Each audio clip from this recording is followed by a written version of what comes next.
Assalamualaikum warahmatullahi wabarakatuh. Alhamdulillahirabbil alamin. Assalatu wassalamu ala Rasulillah. Amma ba'd. Halo adik-adik sekalian, perkenalkan nama kakak Kak Fatih, kakak dari kelas 6 IPA 1. Pada pertemuan kali ini kakak akan membahas mengenai pembatal tauhid. Oke, sebelum kita mengetahui apa aja hal-hal yang dapat membatalkan tauhid, kakak akan menjelaskan terlebih dahulu apa itu tauhid. Apa itu tauhid? Tauhid ialah iman kepada Allah dan kafir terhadap semua sesembahan selain Allah. Jadi definisi tauhid ini sangat luas. Jadi kita harus mengimani seluruhnya kepada Allah dan menolak percaya ada suatu zat atau suatu hal yang layak disembah, layak diagungkan, dan kita percaya kepadanya ia dapat memberikan mudarat. Tidak ada suatu zat yang boleh kita percaya selain Allah.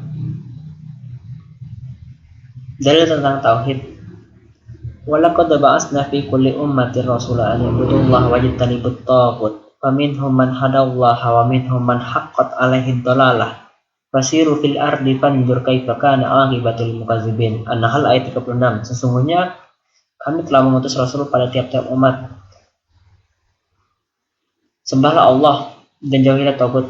Maka di antara mereka ada yang ditunjuki Allah, dan di antara mereka ada yang berhak mendapatkan kesesatan. Maka berjalanlah kamu di muka bumi, lalu perhatikanlah bagaimana akibat orang-orang yang mendustakan Allah.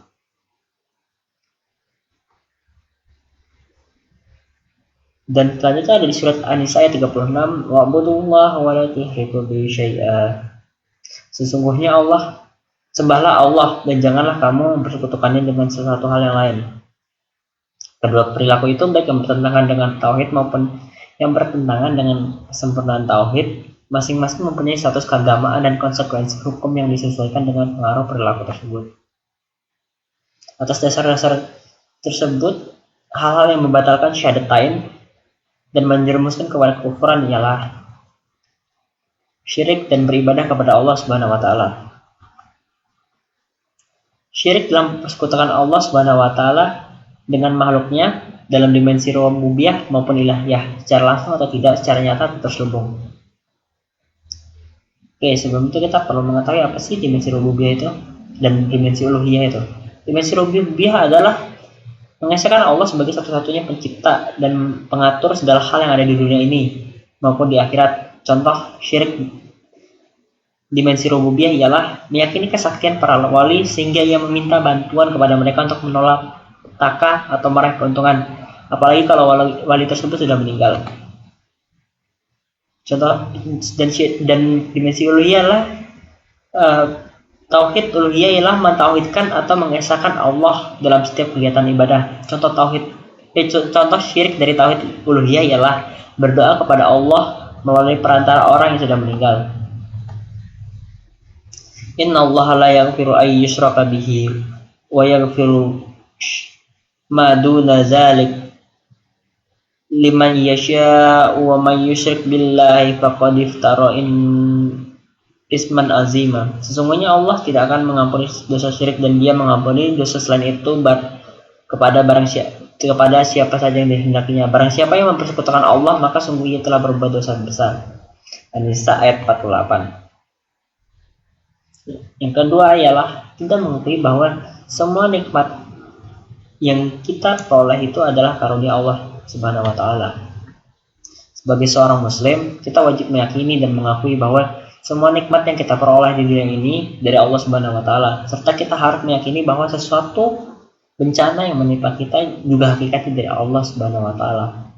Jadi kita harus mempercayai, contohnya pada masa sekarang ini, pada zaman masa COVID-19 ini, kita harus percaya ini semua dari Allah dan Allah pasti tahu apa yang terbaik untuk kita.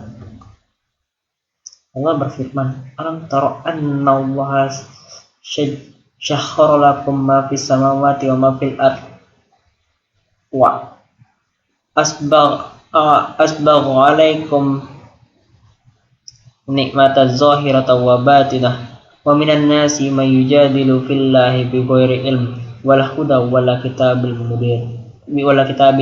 kitab Munir Al-Luqman ayat 20. Tidaklah kamu perhatikan bahwa Allah mudahkan untuk kamu apa-apa yang di langit dan apa-apa yang di bumi, dan Dia telah menurunkan atasmu nikmat-nikmatnya yang lahir dan batin. Tetapi sebagian dari manusia ada yang membantah tentang keesaan Allah tanpa mempunyai ilmu, petunjuk, dan kitab yang memberi pandangan.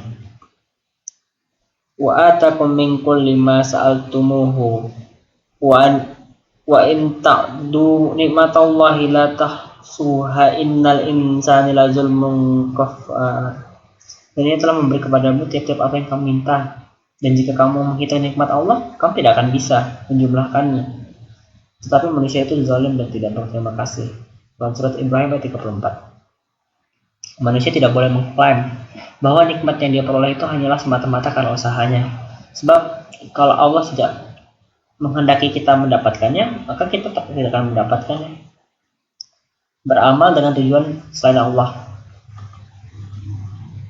Qul inna sholati wa nusuki wa mahyaya wa mamati lillahi rabbil alamin. Ini mungkin sering kita dengar saat sholat ya. Katakanlah, sesungguhnya sholatku, ibadahku, hidupku, dan matiku adalah untuk Allah Ta'ala semesta alam. Seperti yang tercatat dalam surat Al-An'am ayat 162 ya.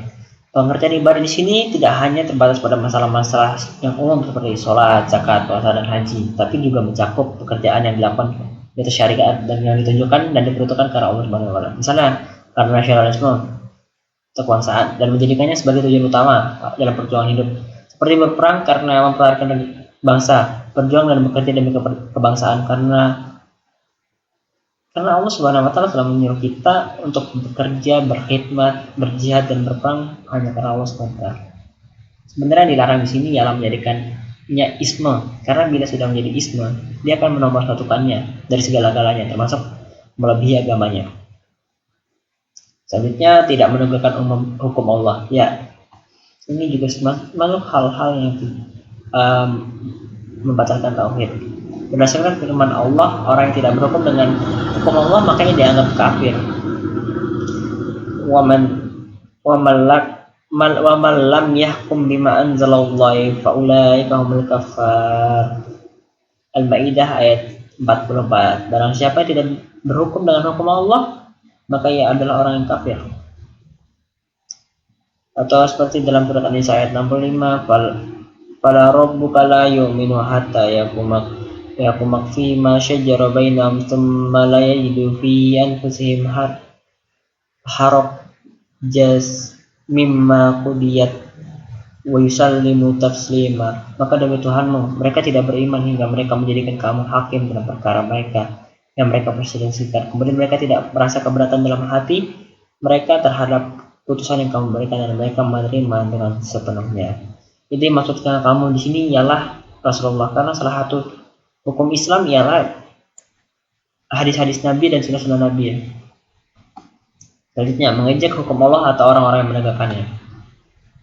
Allah menjelaskan dalam Al-Quran bahwa orang-orang yang munafiklah yang suka memperolok Islam.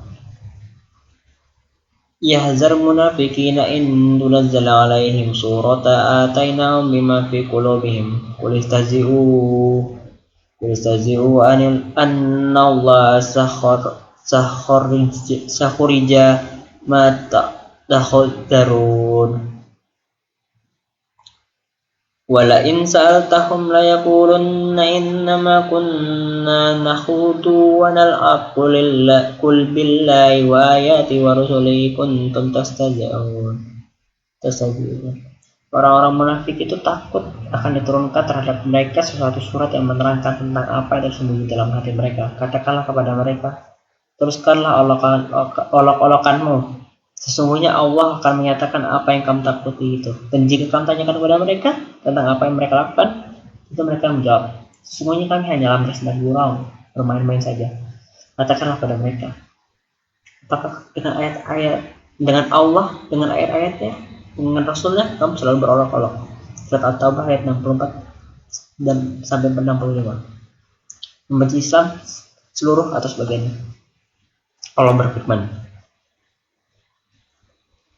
fatas'alahum wa adalla a'malahum dzalika bi annahum karihu ma anzalallahu fakhbat a'malahum. Surat Muhammad ayat 98. Dan orang-orang yang tidak percaya, maka kecelakaanlah bagi mereka, dan Allah menghapus amalan mereka. Yang demikian itu adalah karena mereka benci kepada apa-apa yang diturunkan oleh Allah. Karena itu ia menghapus amalan mereka. Dan Rasulullah juga bersabda, la yu'minu ahadukum hatta yakuna hawahu tiba'a lima jitu bih. Dan tidak beriman seseorang dari kamu hingga hawa nafsunya mengikuti apa yang kubawa. Termasuk dalam kategori membenci Allah, tidak setuju salah satu hukum Allah di bidang apapun, politik, sosial, kriminal, hukum pidana. Adapun corak kebencian atau pertentangan terhadap yang terkandung di dalam Al-Quran ataupun Sunnah Rasulullah, baik berupa kata-kata, perbuatan, tahrir atau pengakuan dan sifat-sifatnya. Jijik terhadap hal-hal yang mentauhidkan Allah dan senang terhadap hal-hal yang syirik. Wa iza dzukirallahu wahdahu wa izat qulubul ladzina la yu'minu bil akhirah wa iza dzukiral ladzina min duni idza hum yastabshirun. Dan apabila disebut nama Allah, tidak senang hati orang-orang yang beriman kepada akhirat. Tapi apabila yang sesembahan mereka yang selain Allah disebut, pantas mereka bergembira. Az-Zumar ayat 45. Tidak menyenangi tauhid, malah menyenangi kemusyrikan. Perbuatan menghalalkan apa yang diharamkan oleh Allah, dan juga sebaliknya termasuk kebohongan kepada Allah. Allah berfirman, wala taqulu lima tasiful alsinatakumul kadzib hadza halal wa hadza haram litaftaru 'ala Allahil kadziba innal ladzina yaftaru 'ala Allahil kadziba la yuflihun. Janganlah kamu mengatakan terhadap apa yang disebut oleh lidahmu secara dusta, ini halal, ini haram, untuk mengada-gadakan kebohongan terhadap Allah. Sesungguhnya orang yang mengada-gadakan kebohongan kepada Allah tiadalah beruntung. Quran surat An-Nahl ayat 116. Dan orang-orang yang berdusta kepada Allah adalah orang-orang yang tidak beriman kepada ayat-ayatnya. Seperti yang dijelaskan dalam surat An-Nahl ayat 105. Innama yaftaril kitabil ladzina la yu'minu bil ayatillahi wa ulaika humul kadzibun. Sesungguhnya yang mengada-gadakan kebohongan hanyalah orang-orang yang tidak beriman kepada ayat Allah, dan mereka itulah orang-orang pendusta. Memungkiri salah satu asma, sifat dan afal Allah.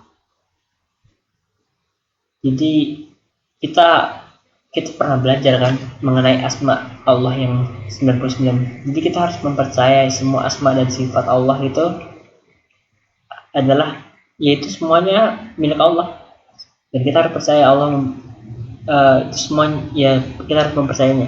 Walillahil asmaul husna fad'uhu biha wa dzarul ladzina yalhidu fi asma'i sayajzauna ma kanu ya'malun. Hanya milik Allah lah asmaul husna, maka bermohonlah kepadanya dengan menyebut asmaul husna, dan tinggalkan orang-orang menyimpang dari kebenaran dan dalam menyebut nama-namanya. Qul ud'ullaha wa ud'ur rahman ayyama tad'u falahul asmaul husna wa la tahza'u bi salatika wa la tukhafit biha wabtaghi baina dzalika sabila. Katakanlah, serulah Allah serulah Ar-Rahman dengan nama mana saja yang kamu seru. Dia mempunyai asmaul husna. Jadi Allah menyuruh kita untuk berdoa dengan nama-namanya. Jadi kita bisa berdoa kepada Allah dengan nama Ya Rahman, Ya Kudus, selamat, masih termasuk nama-nama Allah. Intinya seorang muslim harus mengimani segala asma, sifat dan afal perbuatan Allah sesuai dengan zatnya yang sebagaimana telah ditetapkan oleh Al-Quran dan Sunnah.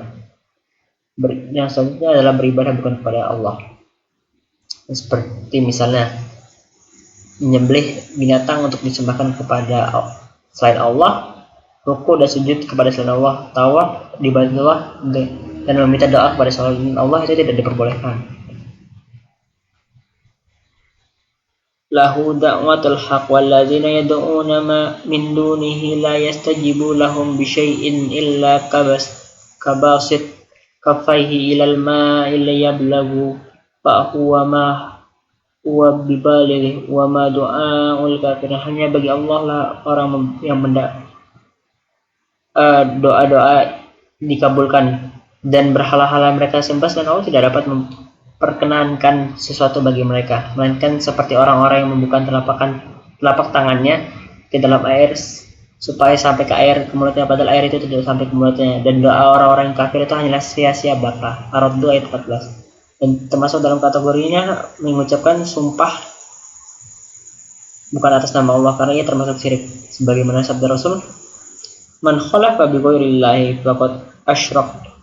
Barang siapa bersumpah dengan nama selain Allah, maka ia telah syirik. Oke, sekian dari saya. Jika kakak banyak salahnya, kakak mohon maaf. Terima kasih atas perhatiannya. Syukran. Wassalamualaikum warahmatullahi wabarakatuh.